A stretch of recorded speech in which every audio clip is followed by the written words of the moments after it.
vast amounts of information that would set them free. Set them free to understand that the world is being controlled in the first place, and also set them free from their own sense of limitation. So throughout this period of time, the same structure can be seen, and it can be symbolized, as you see here, by a pyramid. You've got a tiny, tiny few people at the top of the pyramid who hoard the really advanced knowledge, the knowledge that would set us free if we had access to it. And the rest of the pyramid is fiercely compartmentalized. So the further you come down into the mass of the people, the less that knowledge is in circulation, until you reach the point where it's hardly in circulation at all. And this structure of knowledge in the hands of the few and the masses kept in ignorance is one that goes on again and again and again, and without it, frankly, this manipulation simply couldn't happen, and the world would not be as it currently is and has been for thousands of years.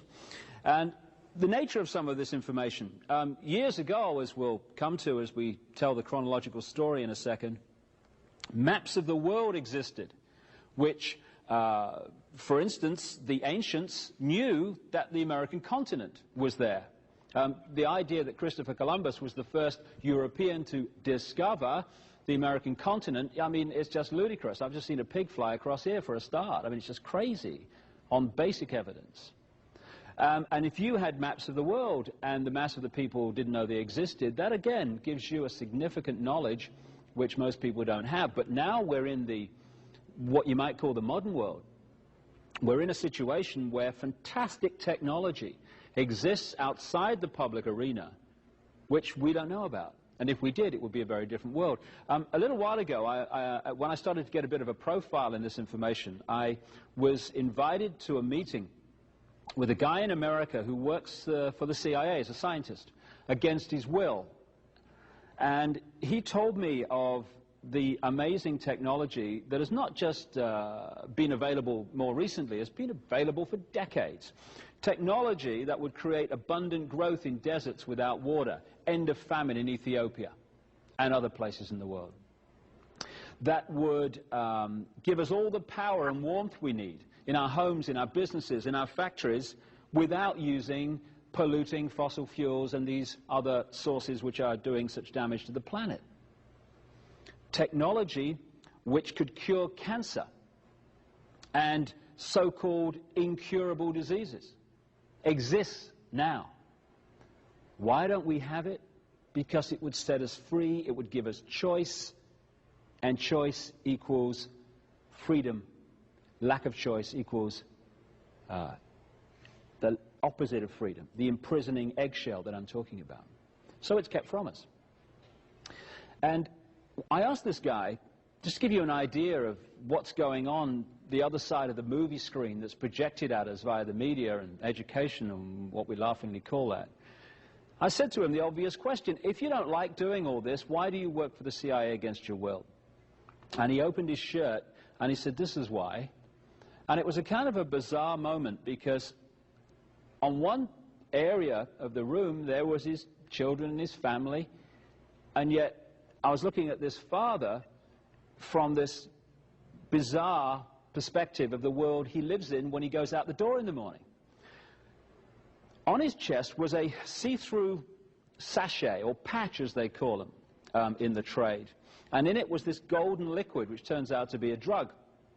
And he went into work one day, because just because you work for the CIA or the FBI doesn't mean you want to control the world and unfold all this stuff I'm going to come to. Most people think they're serving their country. Why? Because they're down here in the pyramid.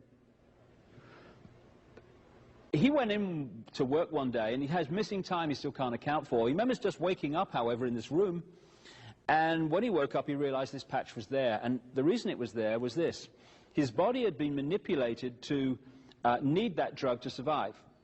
And if the drug is not replaced, and the patch has to be replaced every 72 hours, he starts to die.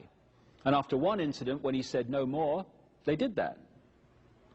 And this is just one of countless people all over the world who are geniuses in their area that could use that genius to set the world free, who in fact use it because of this situation to further imprison the world and deny us the knowledge of the existence of these technologies, while the very same technologies are used against us to increase the control. Because, of course, knowledge is neutral. Technology is neutral. It's how you use it that is positive or negative, and is either freeing or imprisoning. So I got to the point, particularly in a book called And the Truth Shall Set You Free, where I'd, in very great detail, highlighted the structure of how the world is controlled today. And later on in this 2-video series, I'll get into that. But then you look at it, and you look at the scale of the structure and the detail of it, and the way it works, and the way all these different apparently unconnected institutions are actually connected, and you say, well, this could not have been put together in a few weeks, a few years, a few decades. So when did this thing start? And you go back. You go back. I got it comfortably to the time of the Crusades, and the period that a lot of so-called knights organizations appeared, around the 1100s, 1200s, that kind of period, and into the 1300s. Very comfortably back then. Keep going back, keep going back. And eventually you're into thousands of years BC before you can pick up the thread of where this thing came from. And then you start to look at some of the great mysteries of the ancient world and ask a few questions, because conventional history says that we are at this time at the cutting edge of human knowledge. There was never any society or civilization in the past, or what we call the past, that was here or in advance of here. And in fact, the ancients were like primitive and didn't know much. Well, who built these then? The pyramids at Giza and some of the other great structures of the ancient world, which are mathematically, geometrically, perfection. Who built them? Bill and Ethel in the tent? I mean, who did it? Then you look at some of the other... This is Easter Island. I'm sure I know someone looks like that. I'm sure I know someone that was designed on. But this is, again, thousands of years ago.